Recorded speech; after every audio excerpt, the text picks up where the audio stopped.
Hello everyone. Once again, you are very welcome in online platform Chandan Joshi IQ में आपका बहुत बहुत स्वागत है। प्यारे बच्चों, आज हम कक्षा 10th की अध्याय 5 जिसका नाम है समांतर श्रेणियाँ। तो समांतर श्रेणी के बारे में हम विस्तार से जानेंगे, बिल्कुल बेसिक से जानेंगे कि इस समांतर श्रेणी को एपी के नाम से जानते हैं, एपी अर्थमेटिकल प्रोग्राम के नाम से भी इसको जानते हैं। तो भाई इस एपी के बारे में हम विस्तार से बेसिक से जानेंगे। सबसे पहले इसमें हम कुछ बेसिक्स जान लेते हैं। जैसे बेसिक्स में आपको जानना है कि भाई एपी एक्चुअल में क्या होती है, समांतर श्रेणी क्या होती है। जैसे आपको एक क्वेश्चन 2, 4, 6, 8 इस तरह दे दिया। अगर किसी श्रेणी में चाहे ऑड संख्याएं हो या फिर इवन संख्याएं हो, यानी सम संख्याएं हो या विषम संख्याएं हो, अगर उनके बीच का गैप बराबर है, समान है, तो उसको समांतर श्रेणी कहते हैं। कोई भी एक श्रृंखला इस तरह की सीरीज दे रखी होगी आपको, अगर इनके बीच का गैप, ध्यान रखें इनके बीच का गैप, ध्यान दो। जैसे 2 में 2 और 4 के बीच 2 का गैप, 4 और 6 के बीच 2 का गैप, 6 और 8 के बीच 2 का गैप, अगर गैप सेम चल रहा है तो आप उसको बिना डरे समांतर श्रेणी बोल सकते हैं, एपी बोल सकते हैं। समझे इतनी बात? ठीक, तो आगे बढ़ते हैं। तो जैसे हमने कहा इसको एपी बोल सकते हैं, तो इसी के लिए कुछ बेसिक फॉर्मूलेज होते हैं और उन बेसिक फॉर्मूलों को हम पहले जानते हैं। सबसे पहले एपी, अगर कोई भी एपी दे रखी है तो उसमें प्रथम पद होगा और उस प्रथम पद को स्मॉल ए से लिखते हैं। किससे? स्मॉल ए से। दूसरी बात आएगी हमारी सार्वअंतर,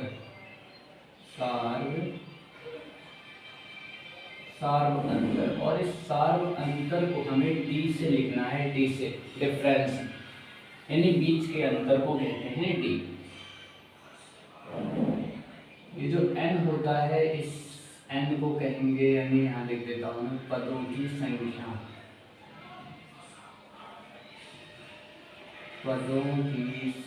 इसे स्मॉल n से लिखते हैं।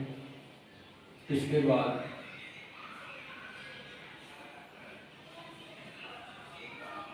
n वां पद, इसको चाहे तो आप an से लिख दो या आप tn से लिख दो, किसी से भी लिख सकते हो, an या tn दोनों सही होता है। t का मतलब टर्म होता है। तो जैसे एग्जाम्पल के तौर पर 2, 4, 6, 8 तो मैंने कहा कि भाई इसमें ए आपको छांटना होगा, प्रथम पद क्या होगा आप बताएंगे, उसके बाद सार्वअंतर डी, और इस तरह से आपको बताना है। तो प्यारे बच्चों, जो इसमें स्टार्टिंग जिस पॉइंट से हो रही है 2 से 3 प्रथम पद है, इनके बीच का अंतर, यानी हमें अपोजिट घटाना है, इस तरह से घटाना है, इसमें से इसको यहाँ से ऐसे किसी भी एक को घटा लो। जैसे 4 में से आपने 2 को माइनस किया तो 2, चाहे आप 8 में से 6 को घटाएंगे तब भी 2, तो सब इस केस में 2 ही आएगा, इसलिए ये एपी है। एन यहाँ लिखा होता है कि भाई 20वां पद ज्ञात कीजिए, जैसे इसमें लिखा होगा कि 20वां पद ज्ञात करो, तो n हो जाता हमारा इस केस में 20, और हमें n यानी 820 निकालना था। ठीक, तो बेसिकली आप फॉर्मूला लगाकर इसको सॉल्व कर सकते हैं। तो इतना सा हमें जानना है कि a क्या होता है, d क्या होता है, और n कैसे निकालेंगे, an। अब इसके हम फॉर्मूले की बात करते हैं। तो इसका जो फॉर्मूला शुरू होता है यहाँ से,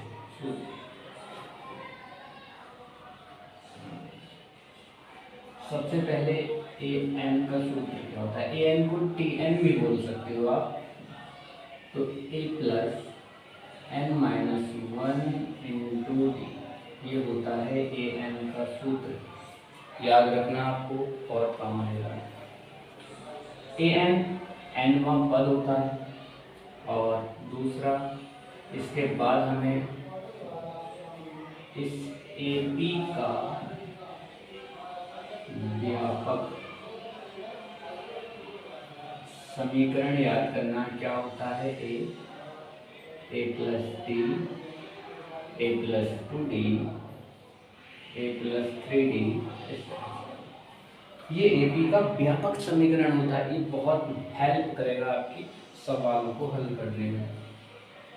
तीसरा जो फॉर्मूला आपको मिलेगा इसमें आगे चलकर मिलता हो, SN, AP के n पदों का योग, इसको बोलते हैं n पदों का योग। तो इसका होता है n/2 ब्रैकेट में 2a plus n-1 into D, या इसको ऐसे भी लिख लेते हैं n/2 ब्रैकेट में a प्लस l। तो ये भी ऐसा है। तो ये फॉर्मूले थे भाई। इस ऐसा को क्या कहते हैं? n पदों का योग बोलते हैं, SN को। S का मतलब सम से होता है, SUM, सम मतलब योग। तो इतनी सी बात आपको ध्यान रखनी है। और उसके बाद हम इसके जो सम्स हैं उनको सॉल्व करना शुरू करते हैं। प्रश्नावली 5.1 से हम शुरू करेंगे। एक बार आप लोग इस चीज़ को नोट कीजिए और उसके बाद आगे बढ़ते हैं। 5.1 की बात करेंगे हम, जो अभ्यास है 5.1, और उसका फर्स्ट सवाल, जो उसका फर्स्ट सवाल है शुरू करते हैं।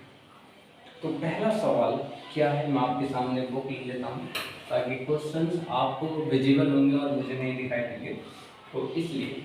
तो गाइस, तो ये मेरे पास NCERT की बुक है जो 2024 पर बेस्ड है। तो सारे सम्स इसके मैं आपको कराने जा रहा हूँ। तो डोंट वरी, आप बिल्कुल धैर्य के साथ मेहनत से प्रैक्टिस कीजिए, बार बार देखिए, और अगर कोई डाउट होता है तो आप कमेंट सेक्शन में बताइए, मैं उसको सॉल्व करने की पूरी कोशिश करूँगा। तो पहला सवाल आपके सामने ये रहा।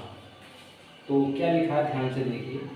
प्रत्येक किलोमीटर के बाद का टैक्सी का किराया, जबकि प्रथम किलोमीटर के लिए किराया 15 रुपये है और प्रत्येक अतिरिक्त किलोमीटर के लिए किराया 8 रुपये है। तो याद रखना, आपको फाइंड आउट करना है क्या ये AP है, और है तो क्यों। ठीक, तो ध्यान से देखना है। तो भाई एक टैक्सी दे रखी है और आपको ये बताना है कि जो ये टैक्सी है, तो हमने कहा हल, जो टैक्सी है यानी टैक्सी का प्रथम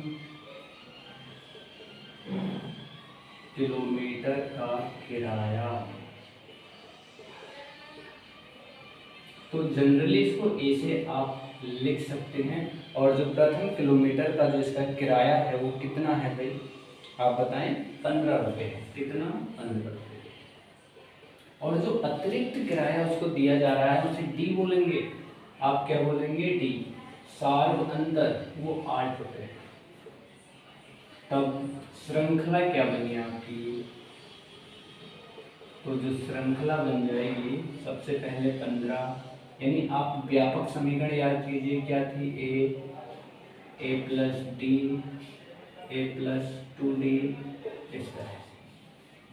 बस एक ही जगह आपको हो जाएगा 15, फिर 15 प्लस 8, तो लिख दो एक बार 15 प्लस 8, यहाँ फिर एक ही जगह 15, ये वाला प्लस 2, कोई चिन्ह नहीं बीच में, गुणा, डी की जगह 8। प्यारे बच्चों, ये हो गया 15 और 8 आपको बताना है, तो ये हो जाएगा 23। यहाँ पर 8 दूनी 16, 16 में जोड़ दो 31। ऐसे ही आगे को आप समझिए कि भाई 8 8 ऐड हो रहा है इसमें, तो अगला टर्म में क्या आ जाएगा? तो 39। इस तरह से आप खुद भी लिख सकते हैं। ठीक, अब आपको जांच कर लेनी है क्या ये AP है तो क्यों। जांच, ए आपका इसमें 15 आ गया, और डी जो है आपका, मैंने कहा था ऐसे करके घटा लेते हैं आपको। देखो 23 माइनस 15 कर दो, या फिर 31 माइनस 23, तो घटाओगे तो 8 बराबर 8 बराबर आया, तो आप कहोगे अतः यह है एपी, क्योंकि सार्व अंतर का मान समान है। तो आप देख रहे हैं अगर डी समान है तो डेफिनेटली इसको क्या कहेंगे, एपी कहेंगे। तो बहुत ही आसानी से आपने सीख लिया होगा कि भाई प्रथम किलोमीटर तक किराया एक है, तो प्रथम ए और अतिरिक्त जो था डी, श्रृंखला व्यापक समीकरण याद करनी थी, ए प्लस डी, ए प्लस 2डी, ए प्लस 3डी, सोम और वैल्यू पुट अप कर दी श्रृंखला, फिर जांच करके आपको देखना है डी बराबर है तो आप हो गया ये एपी है, क्योंकि सार्वंतर का मान समान होगा कि भाई प्रथम किलोमीटर तक किराया एक है, तो प्रथम ए और अतिरिक्त जो था डी, श्रृंखला व्यापक समीकरण याद करनी थी, ए प्लस डी, ए प्लस 2डी, ए प्लस 3डी, सोम और वैल्यू पुट अप कर दी श्रृंखला, फिर जांच करके आपको देखना है डी बराबर है तो आप हो गया ये एपी है, क्योंकि सार्वंतर का मान समान, अगर नहीं होता तो एपी नहीं होती। तो एक बार आप देखिए फिर अगले सवाल की, तो आप लोग देखिए और मैं किताब से देखता हूँ दूसरा सवाल, आप देख सकते हैं दूसरा सवाल।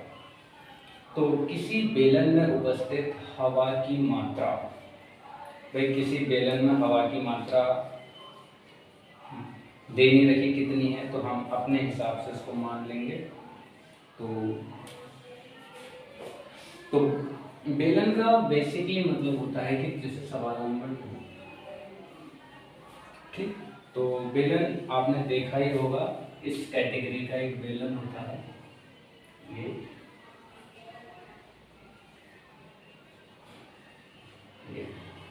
9th क्लास में आपने इसके बारे में जाना होगा। तो बेलन, तो ये कह रहा है कि माना करके आप लिख लो, माना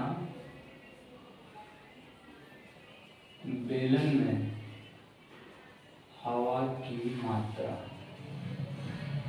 एक है, हमने एक मान ली भाई, ठीक।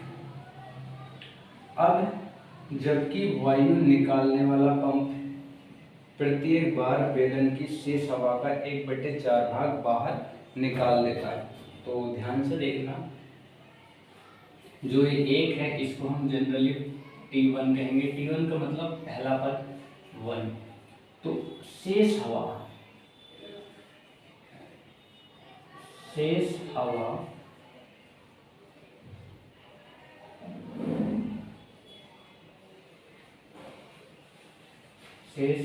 का, तो सबसे पहले हम थोड़ा सा सुधार करते हैं और ऐसे लिखेंगे कि भाई वायु निकालने वाला पंप प्रत्येक बार, तो आराम से लिख दो आसान लैंग्वेज में, हवा निकाला, कितनी हवा भाई, एक तो थी ही, उसमें से 1/4 निकालना, तो ये आपको एक मानकर एलसीएम लेना होगा, और 4 की गुणा कर दो क्रॉस 4, 1 एकम 1, तो सॉल्व करोगे तो ये 3/4 आ गया। हवा निकालने के बाद जो बचती है वो T2 कह देंगे, दूसरा पद, ठीक। तो प्यारे बच्चों, सबसे पहले मात्रा हमने अपनी तरफ से मान ली, हवा निकाल रहे थे तो टोटल 1 थी, उसमें से 1/4 निकाल ले, शेष जो बची है, तो पुनः अब इसी तरह से आप पुनः हवा निकालने के बाद पुनः हवा निकालने के बाद बची, कितनी बच रही भाई, शेष 3/4 था, अब इस 3/4 का हमने 1/4 निकालना है, तो सिंपल इसको सॉल्व कर लो, तो 3/4 माइनस, तो 3/16, तो एलसीएम लेना पड़ेगा आपको 16, और 4 से भाग करो 4 बार में, तो 4 3 12 माइनस 3, हल करोगे तो 9/16, ये हमारा T3 निकल कर आ गया, क्या है ये T3। तो अतः श्रृंखला बराबर, तो प्यारे बच्चों श्रृंखला T1 से 1, T2 3/4, T3 9/60। इस तरह से हमने श्रृंखला को तैयार कर लिया है। अब हमें जांच करनी है क्या ये AP है। तो जब आप जांच करोगे तो आपने सीखा A निकालना, तो A हमारा 1, D निकालना, पीछे वाले में से घटाना है 3/4 - 1, इसमें से इसको घटा के देखो 9/16 - 3/4। तो ये बटे की संख्याएं हैं, तो इसके नीचे 1 मान लो और एलसीएम ले लो 4। तो ये 3 - 4 एकम 4। तो यहाँ देखो एलसीएम लोगे 16, तो 9 - 4 चौक 16, तो 4 3 12। तो यहाँ बचा -1/4 और यहाँ बचेगा -3/16। तो बराबर नहीं है, यानी डी की वैल्यू बराबर नहीं है। तो आप कहोगे अतः यह एपी नहीं है, क्योंकि सार्व अंतर का मान समान नहीं। तो इस तरह से आप लोग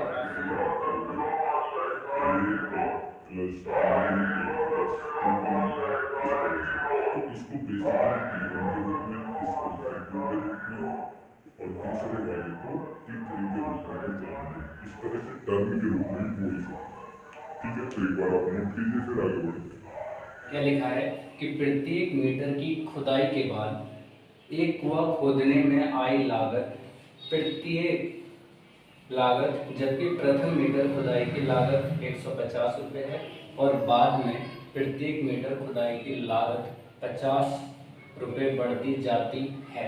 तो आपको निकालना है गाइस, चेक करना है क्या एपी में है या नहीं। सबसे पहले प्रथम मीटर खुदाई की लागत को आप ए कहोगे और ये है आपका 150, कितना 150 रुपये, ठीक है। प्रत्येक मीटर खुदाई की लागत 50 रुपये बढ़ती जाती है और बाद में क्या हो रहा है, वो 50 मीटर बढ़ रही है। तो जो बढ़ती है यानी D50 50 रुपये बढ़ती है। तो श्रृंखला तैयार हो गई हमारी, और जो श्रृंखला है वो क्या है, वो हो गई 150, फिर 50 जोड़ दो उसमें 200, 200 में 50 जोड़ दो 250। इस तरह से हमारी श्रृंखला तैयार होगी। जांच करेंगे आप लोग, जांच ए भाई हमारा 150 पहला टर्म ए होता है, डी निकालना है, तो इसमें से इसको घटाओ और इसमें से इसे घटाकर चेक कर लो। अब डी निकाल रहे हैं, तो 200 - 150 ऐसे 250 - 200, तो आप घटाएंगे तो यहाँ भी 50 और यहाँ भी 50। तो आप कहेंगे कि भाई बराबर है, तो ये भी है, अतः यह एपी है,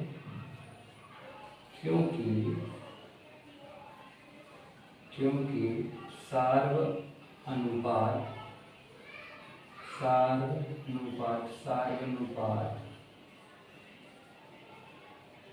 का मान समान है, तो आप बता सकते हैं। तो इस तरह से आपका तीसरा सवाल कंप्लीट होता है। खाते में प्रत्येक वर्ष का मिश्रधन जबकि 10,000 की राशि 8% वार्षिक की दर से चक्रवृद्धि ब्याज पर जमा की जाती है। तो करते हैं सवाल को, और सबसे पहले आपको इसमें लिख लेते हैं पहले वर्ष की राशि। सवाल नंबर पहले का चौथा है, पहले वर्ष की राशि। तो प्यारे बच्चे इसमें पहले वर्ष की राशि दे रखी है आपको 10,000,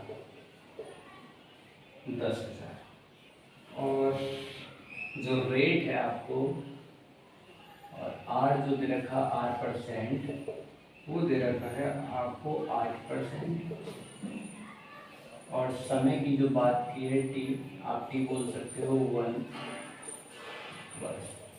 जनरली इस राशि को पी से लिखते हैं, ये मूलधन एक तरह से। तो पहले वर्ष का तो आपको ध्यान रखना है, पहले वर्ष का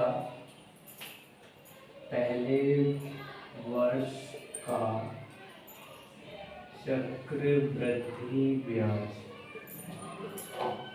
जो पहले वर्ष का चक्रवृद्धि ब्याज होगा आपका वो 10,000 गुणा 8 गुणा 1/100% का 100, मूलधन गुणा दर गुणा समय बटे 100, 2 जीरो से 2 जीरो काट दीजिए तो ये हो गया 800।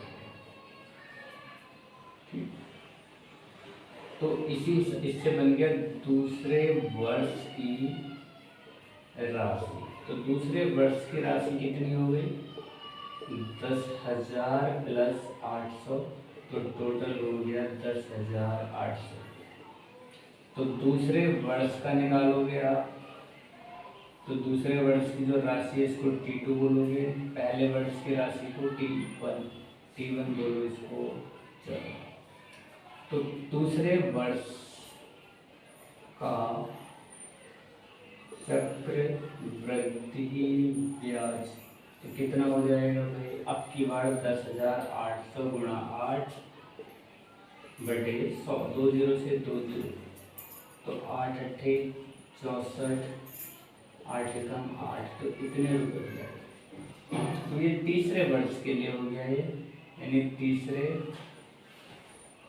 वर्ष की राशि। तो तीसरे वर्ष की राशि कितनी हो गई? 10,800 प्लस 864, तो जोड़ो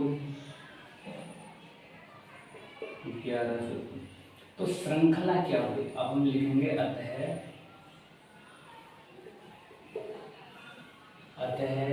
श्रृंखला। तो श्रृंखला तैयार हुई, पहली थी 10,000 और दूसरी थी आपकी ये वाली 10,800 और तीसरी थी 11,664, इस तरह से। तो जांच करोगे आप, ए है आपका 10,000, डी निकालना है तो 10,800 माइनस 10,000 ऐसे करके, और यहाँ से यहाँ 11,664 माइनस 10,800। तो अब आपको क्या करना है? घटा लेना है और आप बताएंगे क्या ये एपी है या नहीं। अगर मान आपका समान आ जाएगा तो आप कहोगे अतः एपी है, और मान समान नहीं आता है टी का तो आप कहोगे अतः एपी नहीं है। So that's all today guys, आज के लिए बस इतना ही। हम अगली वीडियो में इसके आगे के सवालों को कंटिन्यू रखेंगे और आप मुझे बताएंगे कि क्या आपको ये तरीका पसंद आया, और अगर आपको कोई सुझाव या राय है तो आप कमेंट बॉक्स में दे सकते हैं।